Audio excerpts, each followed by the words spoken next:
Está él y lo ayuda a reducirse. Eso sí, pero el glutatión no es un producto de la ruta pentosa fosfato. Piensen en esa ruta, en qué momento se sintetiza glutatión. En ningún momento. El glutatión es una molécula aparte, un péptido que es beneficiado por el NAD fosfato reducido. ¿Te quedó claro? Te voy a matar. ¿Cómo? Te voy a matar. Pero el glutatión no es un producto. Aquí dice es un producto. Eso es falso. No se produce durante la ruta. Él está allí lejos. Y la ruta produce fosfato reducido y va a buscar el glutatión para ayudar. Eso sí, pero no es un producto de la ruta. ¿Bien? ¿Quedó claro? Muy bien, entonces la revisión de lo único que vamos dejando pendiente del tema de azúcares es el seminario de hoy que tiene que ver con almidón y fotosíntesis, que todavía va sobre el tema de azúcares. Así que bueno, eso al final de la clase lo estaremos viendo. Hoy vamos a iniciar entonces, tal y como les dije, con el contenido de lípidos. Muy bien,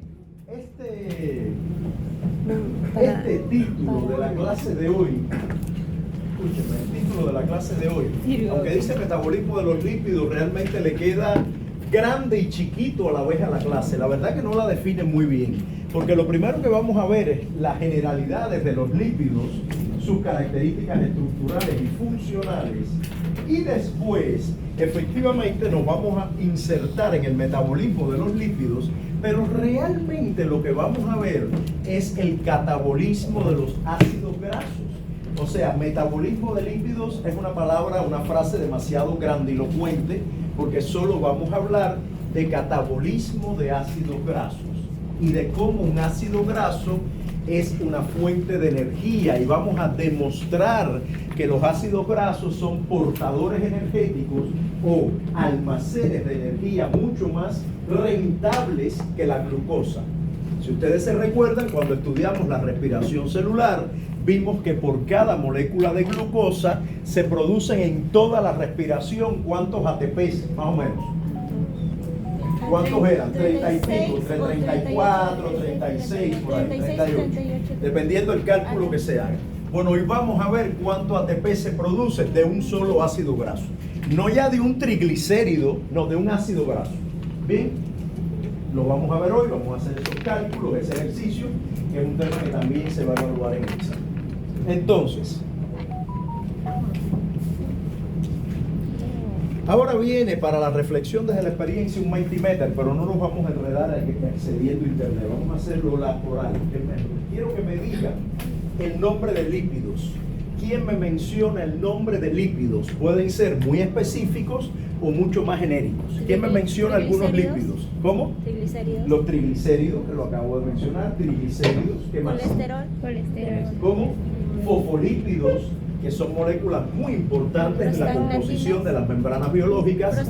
Los fosfolípidos tienen nombre mucho más específico. ¿Quién me menciona el nombre de algún fosfolípido? No. El nombre de algún fosfolípido. A ver. ¿Cómo? Fosfatidilcolina, fosfatidilserina, fosfatidiletanolamina, todo eso son fosfolípidos. ¿Qué más? ¿Qué otros lípidos conocen? Prostaglandinas. Las prostaglandinas, ¿qué más? Que son derivados.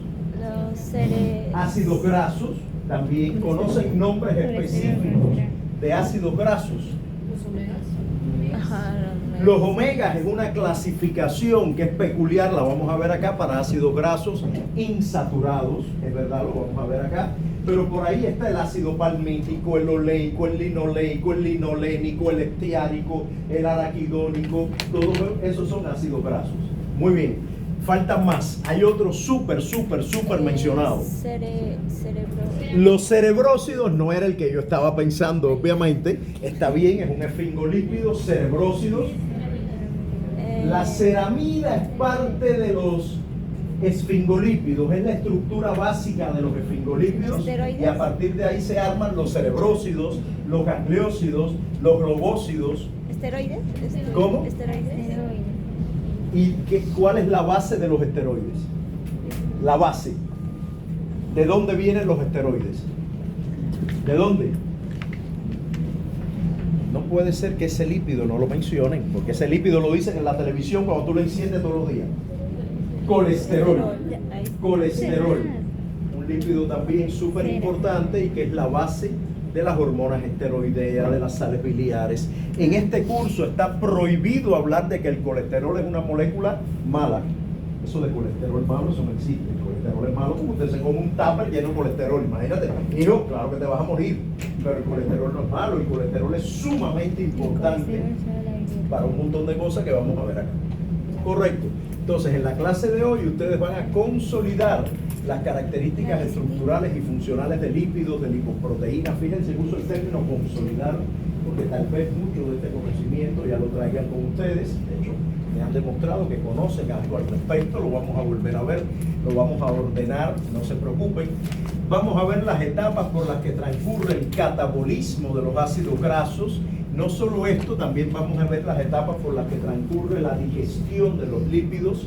Vamos a hablar de lipoproteínas y vamos a hacer al final un ejercicio, como ya les avisé, para cuantificar la cantidad de portadores energéticos que vienen del catabolismo de los ácidos grasos. ¿Está bien? Entonces, la clase de hoy incluye, la Sofi nos viene con el tema de la clase, como siempre, características generales y funciones de los lípidos. Vamos a hablar de metabolismo, pero solamente, como ya les avisé, el catabolismo de los ácidos grasos, y vamos a revisar el balance energético que deriva de ese proceso catabólico. La clase que viene vamos a hablar de biosíntesis. Vamos a hablar de biosíntesis de ácido graso, de fingolípidos, de colesterol, de fosfolípidos. Por suerte, la clase que viene para ustedes es normal, presencial, regular, pero el grupo del miércoles tiene esa última clase antes del examen virtual. O sea, imagínense. Bien, entonces, ¿qué son los lípidos? Bueno, lo primero es que los lípidos son un grupo muy diverso de moléculas que comparten algunas características comunes, y la más evidente de todas es su carácter de insolubilidad en agua. Por ahí algunos son anfipáticos. Anfipáticos, ¿qué cosa significa anfipático? Que es hidrofóbico y hidrofílico a la vez. Correcto, tiene una porción más hidrofílica y una porción más hidrofóbica. El modelo de lípido anfipático, ¿cuál es? ¿Cuál es el modelo? Los fosfolípidos. Son el modelo por excelencia de un lípido de naturaleza anfipática. Pero también hay lípidos totalmente hidrofóbicos. ¿Está bien? En general, todos comparten ese carácter de que con suerte miran el agua así de medio lado, pero en general no es que quieran mucho al agua, que digamos. Las funciones de los lípidos son diversas. La primera que le viene a la mente a casi todo el mundo tiene que ver con el almacenamiento de energía. Es una de las fuentes más importantes. Bueno, es la fuente más importante para almacenar energía, porque la glucosa, definitivamente en forma de glucógeno, es un excelente almacén de energía, pero es una energía de uso inmediato. Esta energía almacenada por lípidos es una energía que tiene un uso a más largo plazo y, como decía, mucho más eficiente. O sea, cuando cuando los lípidos son procesados, los ácidos grasos especialmente, la cantidad de energía que producen es significativamente mayor. Pero los lípidos no solo están para almacenar energía. Ese es el caso, insisto, de ácidos grasos, triglicéridos. Los lípidos también son fundamentales en la composición de las membranas biológicas. Ya me hablaron de fosfolípidos, de fingolípidos, todos esos están en las membranas biológicas. Incluso el colesterol es parte de las membranas biológicas y regula la fluidez de las membranas. Además, los lípidos son muy importantes recubriendo órganos. O sea, las personas que son extremadamente delgadas por decisión personal o por alguna patología, pues tienen problemas en el sostenimiento de los órganos a nivel abdominal y la protección de los órganos, porque esa grasita mínima, no la panza que tengo yo, una grasita mínima indispensable ayuda a sostener los órganos y protegerlos. Bien, y por último, los lípidos también son precursores de moléculas tan valiosas como las vitaminas, hormonas, especialmente hormonas esteroideas, por ejemplo, mensajeros intracelulares, vamos a estudiar algunos, y sales biliares. Sales biliares también vienen de lípidos. ¿Está bien? Veremos después. Entonces, bueno, fíjense cuán diversos pueden ser los lípidos en términos de clasificación. Por una parte tenemos ácidos grasos, colesterol, ésteres, que son los menos polares, los más hidrofóbicos. Luego hay lípidos que sí tienen un carácter anfipático, que tienen una porción polar, como los fosfolípidos, los esfingolípidos. ¿Está bien? Entonces la diversidad es tremenda y en este curso, este módulo, vamos a estudiar prácticamente todas estas moléculas, unas con más profundidad que otras, pero nos vamos a acercar a casi todas ellas desde el punto de vista funcional y sobre todo desde el punto de vista metabólico, cómo se sintetiza, cómo se cataboliza, etc. Un elemento importante que lo estoy diciendo desde la primera clase, si ustedes recordarán, antes del examen diagnóstico, en la clase número 1, hicimos el ejercicio de ver cuál era la unidad monomérica de cada macromolécula, ¿recuerdan? Y decíamos las proteínas, aminoácidos, los polisacáridos, monosacáridos, los ácidos nucleicos, nucleótidos, los lípidos, ácidos grasos. Y ahí yo decía, no, ese fue el primer grito que yo di acá en el salón. No, los ácidos grasos no son la unidad monomérica de los lípidos. Los lípidos no están formados por ácidos grasos unidos entre sí por enlace covalente. Eso no existe. Es verdad que hay lípidos que tienen en su estructura ácidos grasos. Obviamente es verdad. Los triglicéridos tienen 3, los fosfolípidos tienen 2, los esfingolípidos tienen 1. Es verdad. Pero hay lípidos que no tienen ácidos grasos. El colesterol no tiene ácidos grasos en su estructura. Correcto. Y mucho menos los ácidos grasos se unen por enlace covalente. Eso no existe. Esos son las proteínas, los aminoácidos, los monosacáridos, los nucleótidos, pero los ácidos grasos no existen. Por lo tanto, no son unidad monomérica de los lípidos. Bueno, vamos a hablar un poquito ahora de aquellos lípidos. O sea, lo que vamos a hacer, discúlpenme, es barrer un poquito estas funciones de acá. ¿Está bien? Lo primero es almacenamiento energético. Almacenamiento energético es esencialmente ácidos grasos.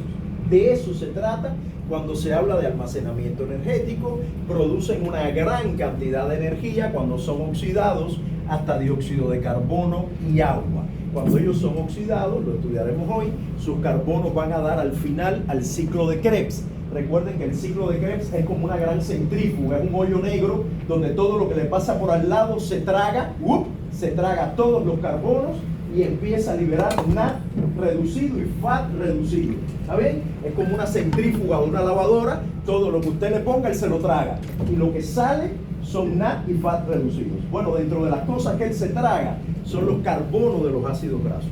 ¿Está bien? Un ácido graso luce así. Un ácido graso es una molécula que tiene un carbono carboxílico, o sea, es monocarboxilado, por eso se llama ácido graso, igual que los aminoácidos, carbono carboxílico, y además tiene carbonos unidos a hidrógeno, grupos metilo, y ese número de carbonos es variable, puede ser 10, 12, 14, 16, 18, 20 o 15, 17, también tiene números impares, no todos son pares. Ya verán qué implicaciones tiene ser un ácido graso par o impar cuando se habla de temas energéticos. Lo veremos en su momento.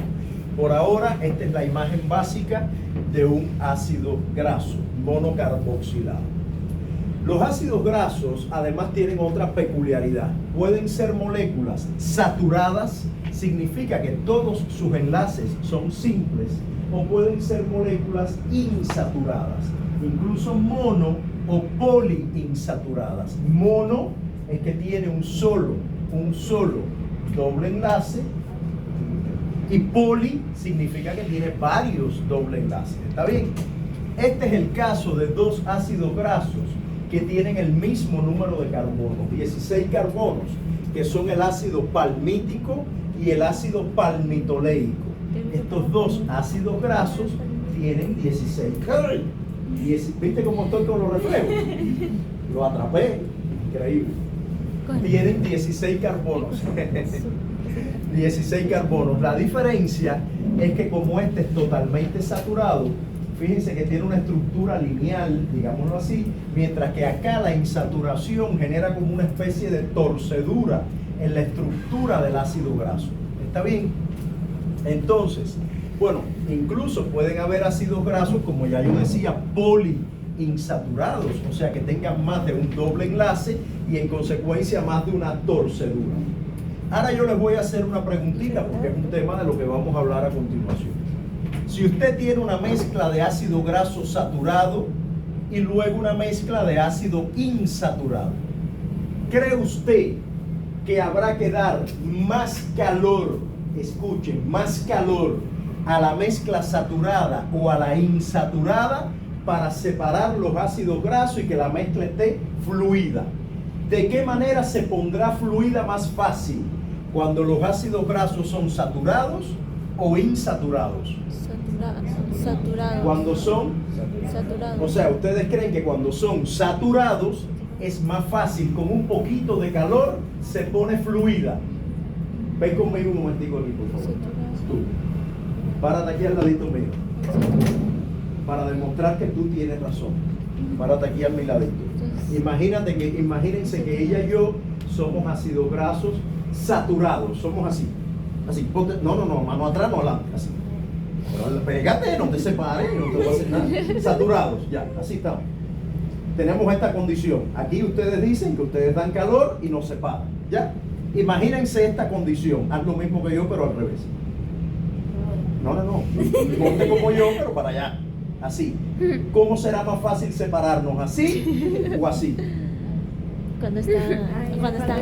Cuando estamos así, ¿no? Sí. Obviamente, porque las interacciones entre nuestros carbonos serán más pobres. Las interacciones hidrofóbicas entre los carbonos de los ácidos grasos es más fuerte si son saturados, si están uno al ladito del otro. Por lo tanto, habrá que dar más calor para separar una mezcla saturada que si fuera insaturada. ¿Sí o no? No es obvio. ¿Ves? Perfecto. Muchas gracias. Entonces, estos ácidos grasos tienen una temperatura de fusión mayor, necesitan más calor para para que formen una mezcla fluida, digamos así. Los ácidos grasos saturados tienen mayor temperatura de fusión y los insaturados tienen temperaturas de fusión más bajas y los vamos a ver acá.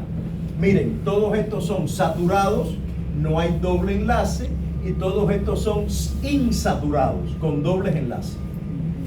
Vamos a centrarnos acá. Como ustedes pueden ver, las temperaturas de fusión aquí son altísimas. Por ejemplo, si usted tuviera una mezcla solo de ácido palmítico, ¿a qué temperatura debería estar la mezcla para que esté totalmente fluida? 63. 63 o más. Por encima de 63, porque esta es la temperatura de fusión. Cuando está a 63 o más, ella y yo nos separamos. ¿Bien? Pero el ácido palmitoleico, que tiene 16 carbonos también, pero una insaturación, ¿a qué temperatura hay que ponerlo para que esté fluido? Menos 0.5. ¿Por qué menor? Mayor será. Si tiene que estar a más de 63, tiene que estar a más de menos 0,5. Digamos que a 0 grado, el ácido palmitoleico está fluido.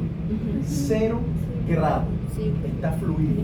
0 grado es muy caliente para el ácido palmitoleico. Para él, 0 grado es un calor tremendo. ¿Ven? La temperatura de fusión aquí es muy alta porque los ácidos grasos están pegaditos unos a otros y aquí la temperatura es más baja. Ahora hay otro detalle. Si ustedes se fijan y comparan solo estos de acá, a medida que aumentan los carbonos, ¿qué le pasa a la temperatura de fusión? Aumenta. ¿Por qué razón? ¿Por qué razón mientras más carbonos, mayor temperatura de fusión? ¿Más líquidos? Son menos ¿Por qué solubles. creen? Porque van a haber más interacciones. No es lo mismo ellas dos, esta pequeñita de aquí y aquella pequeñita son de menos solubles. aquí, que sean ácidos grasos de 12 carbonos, chiquiticas, interactuando entre sí, que dos tipazos así grandototes, no hay nadie aquí, ni más, bueno, aquel con alguien, porque yo no, aquel de allá de 22 carbonos con otro tipo del mismo tamaño. La probabilidad de que haya interacciones es mucho mayor si hay más carbonos, por lo tanto hay que darle más calor para que se separe. Entonces tiene sentido que mientras más grande sea, más energía habrá que dar para que se separe. Bien, eso se ve aquí también. Fíjense, por ejemplo, bueno, aquí se nota, aquí es más complicado porque las insaturaciones también cambian para colmo. Ah, no, miren, aquí se ve, por ejemplo, estos dos, palmitoleico y oleico, tienen una sola insaturación, una. Y lo que cambia es el número de carbonos. El de 16 con 0 grados está fluido. El de 18 necesita más de 13 grados. O sea, el hecho de que hayan 2 carbonos más, aunque él esté jorobadito, pero aumenta la interacción y por eso hay que dar más calor. O sea, la temperatura de fusión, resumiendo, la temperatura de fusión de los ácidos grasos depende de la presencia o no de insaturaciones y del largo de la cadena. Mientras más insaturaciones, más baja la temperatura de fusión. Mientras más larga, más grande la temperatura de fusión. ¿Bien? Miren el ácido araquidónico. ¿A qué temperatura usted tiene que poner el ácido araquidónico? Aquí la pregunta es al revés. Para que esté congelado, para que sea sólido. Menos 50, menos, ajá, ¿Cómo? menor a menos 49. Menor a esto, por lo menos menos 50. Usted coge el ácido araquidónico, una mezcla de ácido araquidónico, y la pone en el congelador de su casa 3 años, y cuando la saca es fluida, porque el congelador tiene menos 20, menos 18 con suerte. Para que esté dura, tiene que estar por debajo de menos 50 grados. ¿Está bien? Ahora les voy a hacer una pregunta. ¿Qué ustedes creen? ¿Que los ácidos grasos saturados abunden en lo vegetal o en lo animal? ¿El aceite, la grasa animal, tendrá más saturado o insaturado? O viceversa, ¿el vegetal tendrá más saturado o insaturado? ¿Qué creen? Insaturado. Ella dice, ¿cuál es tu nombre? Fiorella dice que los animales tienen más insaturado. No, al revés. Si fuera así, Fiorella, cuando tú fueras al supermercado a comprar aceite de girasol, la botella sería un trozo duro que tú la puedes tirar contra el piso y no hay quien la rompa. Porque estaría duro, porque a 22 grados el aceite de girasol sería una piedra. Y el aceite de girasol es fluido, porque a 20 grados para él es muy caliente, porque su temperatura de fusión es muy baja, Fiorella. Esto es típico de la grasa animal. La grasa animal, cuando usted me abre así como un chancho, el trozo de grasa mío es duro, porque a 37 grados está dura la grasa. Mientras si usted coge un frasco de aceite de girasol, está fluido. El aceite de girasol, para que el aceite de girasol se congele, tú lo tienes que poner en el congelador de tu casa. Si no, está fluido, como quiera que haga frío en Lima, haga calor en Lima, el aceite está fluido, ¿sí o no? Porque la temperatura de fusión de ese aceite es muy baja, muy baja. Por ejemplo, si la mezcla de grasa de cerdo es esta de acá, ¿a qué temperatura hay que poner la sartén para que esa grasa esté fluida? ¿Mayor a cuánto? A 69.6. Mayor a 69. Porque si usted la pone a 65, esta está fluida, pero esta está sólida. Tiene que ser a más de 70 para que ellas dos estén fluidas. ¿Sí o no, Yossi? Por poco te caes. Y en el caso del aceite de girasol, ¿a qué temperatura hay que ponerlo para que esté duro? Dime, ¿a qué temperatura tiene que estar para que esté duro? Porque esté duro. Si tú lo pones a más de 13, si tú das calor para que sea menor que cuánto. Menos 3. No. El aceite de girasol tiene estos dos. Menos 3. ¿Menor que qué? Menos 3. Menos 3. Menor que la menor. ¿Cuál es la menor? Menor que 3 grados bajo cero. Si tú pones el aceite de girasol en el congelador, sí se pone duro. Ahí sí.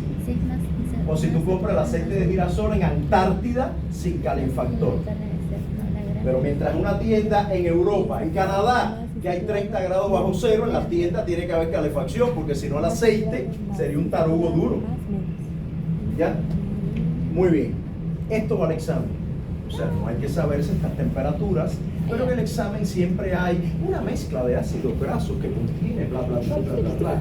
Si la temperatura de fusión es bla, bla, bla, bla, bla, bla, ¿a qué temperatura habrá que ponerlo? Esa mezcla es típica de grasa animal o de grasa vegetal. Eso va a todos los exámenes de plasma. ¿Sí? Muy bien. Entonces, con respecto a la nomenclatura, los ácidos grasos tienen tres maneras de nombrarlos. Una manera, digamos así, una anotación científica. ¿Qué significa? Usted coloca el número de carbonos y coloca la cantidad de insaturaciones que tiene. Esto se lo deben a... Es muy simple, la verdad. O sea, en el examen puede ser que yo les diga el ácido palmítico, entre paréntesis, 16,0, y ya ustedes saben que es un ácido graso de 16 carbonos saturado. ¿Bien? Entonces, este de acá significa que tiene 18 carbonos y tiene 2 insaturaciones. ¿En qué posición? La 9 y la 12. Bien. Luego está esta manera de nombrarlo, que es el nombre común, digamos, ácido palmítico, ácido linoleico, en fin. Y luego están los omegas, que fue lo que ustedes me dijeron. Pero los omegas, escuchen, los omegas no son un tipo de molécula diferente, no. Los omegas son los mismos ácidos grasos, lo que con otro nombre. Los omegas es los ácidos grasos poliinsaturados, pero nombrados a partir de la posición del primer doble enlace. 1, 2, 3, 1, 2, 3, 1, 2, 3, 1, 2, 3, 4, 5, 6. 1, 2, 3, 4, 5, 6. Donde está el primer doble enlace, eso lo convierte en omega 3 o en omega 6. O sea, cuando alguien dice omega 3, está hablando de un montón de ácidos grasos cuya primera insaturación está en el carbono 3. Omega 3 no es un ácido graso, es varios ácidos grasos. Omega 6 no es un ácido graso, son varios ácidos grasos que tienen la primera insaturación o en el carbono 3 o en el carbono 6. ¿Comprendieron? O sea, esto de los omegas no es más que una nomenclatura para nombrar a los ácidos grasos, igual que ácido palmítico, oleico, linoleico, igual que eso, están los omegas. O sea, les digo esto porque cuando yo pregunté, díganme el nombre de algún lípido, me dijeron omegas, como si los omegas fueran algo diferente. No, los omegas son ácidos grasos. Lo único que alguien que no tenía nada que hacer en su vida dijo, ay, le voy a poner omega a lo mismo. Ay, pero si ya se llama, no importa, yo le quiero poner omega. Eso es lo único que ha ocurrido. ¿Está bien? Lo único que ha ocurrido. Profesor, disculpe, ¿en la nomenclatura común siempre va a ir el signo del triangulito o podía ir entre paréntesis? Porque me acuerdo que nos enseñaron entre paréntesis. Bueno, yo me lo aprendí en el año 1993 con un triangulito. A lo mejor han pasado 30 años y cambió a paréntesis. Pero hasta donde yo sé era un delta, un triangulito. Si ustedes me ponen ustedes no van a tener que poner esto nunca, vaya, ¿para qué decirte? Pero yo sí puede ser que se lo ponga en el examen y como ya yo soy un viejecito decrépito, voy a poner delta. Si ahora se usa paréntesis es moderno, es una modernidad. Pero en mi época antigua, cuando yo era muchacho joven, se ponía un delta. ¿Ya? Muy bien. Entonces, bueno, ese es el caso. Bueno, seguimos con lípidos de almacenamiento energético, perdón, todavía seguimos. Lo único que ahora, en vez del ácido graso, vamos a hablar de algo un poquitico más allá. Vamos a hablar de los triacilglicéridos o triglicéridos. ¿Qué son? Bueno, es el glicerol, que es un alcohol que tiene 3 hidroxilos, y en ese glicerol, por esterificación, se insertan 3 ácidos grasos. Por eso se llama triacilglicérido. Acil, ácido graso, glicérido, triacilglicérido o triglicérido, da igual. Bien, en este tema de la formación de los triacilglicéridos, bueno, primero se libera agua, por cierto, o sea, cuando se forman triacilglicéridos se libera agua. Y lo otro, que es lo más importante que quería destacar, es que los triacilglicéridos pueden tener ácidos grasos diferentes. no tienen por qué tener el mismo ácido graso en las 3 posiciones. Pueden tener ácidos grasos diferentes. Y esto me da a mí una oportunidad tremenda, porque en el examen yo empiezo a hablar de que hay un triglicérido que tiene 2 ácidos palmíticos y un ácido leico, mientras que otro tiene 3 ácidos palmíticos. ¿Cuál de ellos producirá más energía? Y ya aprenderán, todavía no lo saben, que para hacer ese ejercicio no hay que calcular nada. Solo hay que tener una idea de qué ácido graso es más energético que otro, y eso yo se lo voy a enseñar más adelante en la clase, perdón, no en el curso, en la clase. Bien, entonces por ahora lo importante es que los triacilglicéridos pueden incluir ácidos grasos diferentes, insaturados, saturados o lo que sea. Pueden ser iguales o diferentes. Bien, ¿dónde se almacenan? Por cierto, se almacenan en forma de goticas de grasa en los adipocitos. Este es un dibujo, no es una imagen real, de los adipocitos que, bueno, son la reserva fundamental de ácidos grasos, obviamente. La insulina, cuando actúa sobre los adipocitos, favorece la síntesis de ácidos grasos, utiliza los carbonos de la glucosa para sintetizar ácidos grasos, eso lo veremos en la clase que viene. Y los ácidos grasos en forma de triacilglicéridos almacenados aquí, pues son una fuente muy valiosa por 2 razones, insisto, porque cuando se oxidan producen mucha más energía que los azúcares, y segundo, porque gracias a Dios y a Darwin les dio por almacenar energía en forma de ácidos grasos, porque si la cantidad de energía que almacenan los líquidos se almacenara como glucosa, no cabríamos por esa puerta. Porque para almacenar glucosa en forma de glucógeno, usted tiene que tener agua dentro de la célula. Si usted tuviera que tener agua para almacenar toda la glucosa que produce la misma cantidad de energía que los lípidos, seríamos unas bolas enormes, monstruosas. Entonces Dios y Darwin tuvieron piedad con nosotros y dijeron, no, mejor almacenemos la energía en forma de grasa, porque para almacenar energía en forma de grasa no hace falta agua, ni una gota, al contrario, ni una gota. ¿Está bien? Entonces esa es otra ventaja evolutiva tremenda que nos permite ir por la vida así delgado, ¿verdad? Todo delgado, así como yo. Muy bien. Entonces, otra cosa, por cierto, esto es una pura curiosidad que nos trae Sofía, es el hecho de que esto que está acá, que es la cera de abejas, la cera del panal, no la acera, la cera. Bueno, no sé por cierto acá, pero en Cuba cuando uno camina, la gente dice, camina por la cera. Nadie dice acera, todo el mundo dice cera, pero no es cera, es acera. Camina por la acera. Pero esto sí es cera. La cera es el resultado. ¿Se entendió? Sí. Ay, eso me lleva ahora a un cuento. Este cuento es viejo de cuando yo fui a Inglaterra la primera vez. Cuando yo fui a Inglaterra la primera vez, no sé por qué me dio por explicarle a la dueña de la casa que en nuestro idioma está la B de burro y la V de vaca, ¿no?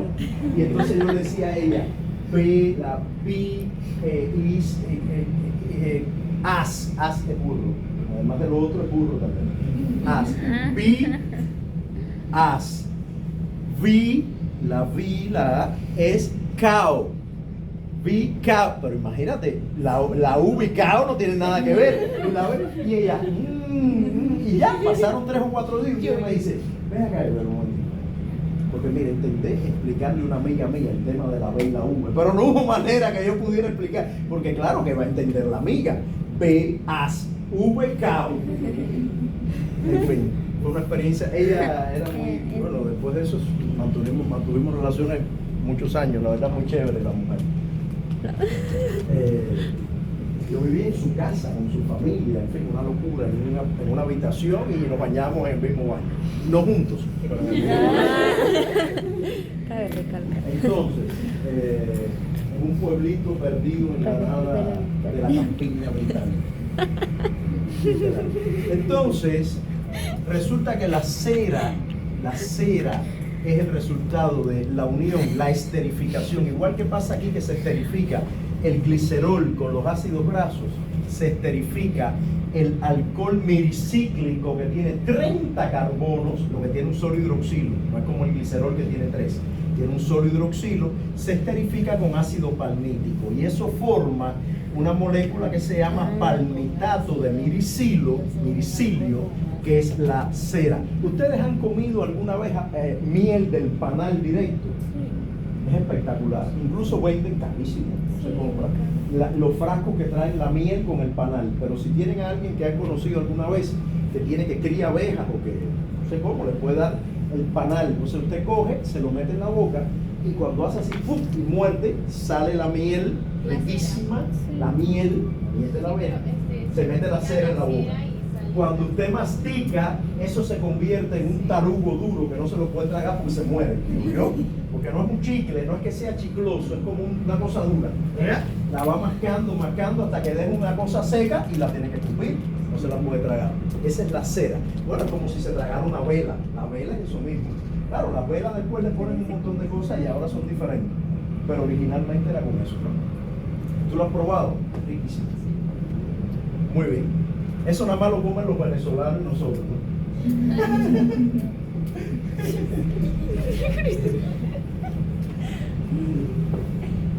Al final vas a cambiar la nacionalidad.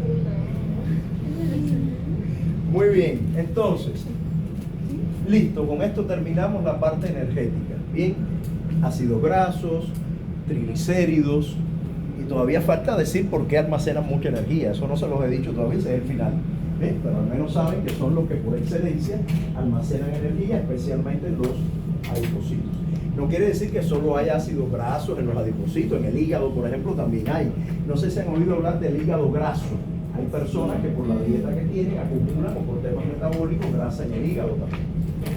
Bueno, en términos estructurales, obviamente lo primero que hay que hablar es de los fosfolípidos. Los fosfolípidos especiales, no, esto se cae, lo que yo les decía. Especialmente los glicerofosfolípidos. Los glicerofosfolípidos, ¿qué son? Parten de la estructura igual del glicerol, pero en vez de tener 3 ácidos grasos, tienen 2 nada más. Y en la tercera posición tienen un grupo fosfato. Son fosfolípidos. Glicero, porque tienen glicerol, fosfolípidos. Glicerofosfolípidos. Y donde está, bueno, esto los convierte en una molécula anfipática, obviamente. Y además, aquí a este grupo fosfato es donde se enlazan otros grupos químicos que le dan el nombre específico, además las propiedades específicas. Fosfatidilcolina, serina, que tiene serina, el aminoácido serina, fosfatidilcolina, fosfatidilinositol, fosfatidiletanolamina, cardiolipina, todos esos son glicerofosfolípidos. Son la mayoría de lo que usted dice, los fosfolípidos de membrana. Realmente son glicerofosfolípidos, que cuando usted lo dibuja, siempre hace una bolita, que es la cabeza polar, y 2 paticas, que son estos 2 ácidos grasos unidos al glicerol. ¿Está bien? Glicerofosfolípidos. Además de los glicerofosfolípidos están los esfingolípidos. Los esfingolípidos tienen en su estructura una esfingosina, que verán cómo se sintetiza la semana que viene, y esa esfingosina se une un solo ácido graso y forma la ceramida. La ceramida que tú mencionabas es la esfingosina con un ácido graso. Eso es esfingolípidos. ¿Por qué? Porque aquí en la cabeza polar, también en este grupo hidroxilo, se puede unir una fosfocolina y tendríamos esfingomielina, un monosacárido y tendríamos cerebrósidos, oligosacáridos con ácido ciálico y tendríamos gangliósidos, oligosacáridos sin ácido ciálico y tendríamos globósidos, ¿correcto? Todas estas moléculas son derivadas de la esfingosina, son esfingolípidos. Bien, por este mismo camino, fíjense que ya vimos glicerofosfolípidos, esfingolípidos, y faltaría el típico y nunca bien ponderado colesterol. El colesterol, que tiene un núcleo esteroide, es una molécula sumamente valiosa en la composición de las membranas biológicas, pero también es el precursor de muchas moléculas como las hormonas esteroideas, o sea, estrógeno, progesterona, testosterona, cortisol, todo eso deriva del colesterol. La vitamina D deriva del colesterol. También deriva del colesterol las sales biliares. Es una molécula sumamente importante. Por otra parte, les recuerdo, porque seguro lo saben, que en el mundo vegetal no existe el colesterol. Por eso cuando ustedes lleguen al supermercado y vean un frasco de aceite vegetal con un cartel que diga sin colesterol, eso lo que está es haciendo una propaganda incorrecta, falsa, porque ningún aceite del supermercado tiene colesterol. Ningún aceite vegetal puede tener colesterol, porque en los vegetales no existe el colesterol, no existe. Existe una molécula parecida que es el ergosterol. ¿Está bien? Entonces cuando vean un aceite vegetal que diga sin colesterol, bueno, hijo, claro, obviamente el colmo es que le echara colesterol. Colmo. Bien, entonces, estos son derivados del colesterol, ya los habíamos mencionado, están las sales biliares, están las hormonas esteroideas, incluso hay algunos medicamentos como prednisona, prednisolona, que son antiinflamatorios, que son análogos de los cortisoles, que inhiben la actividad del sistema inmune, deprimen la inflamación y que son también análogos estructurales del colesterol. ¿Verdad? Listo. Entonces, con esto terminamos las generalidades acerca de los lípidos. ¿Está bien? Terminamos las generalidades.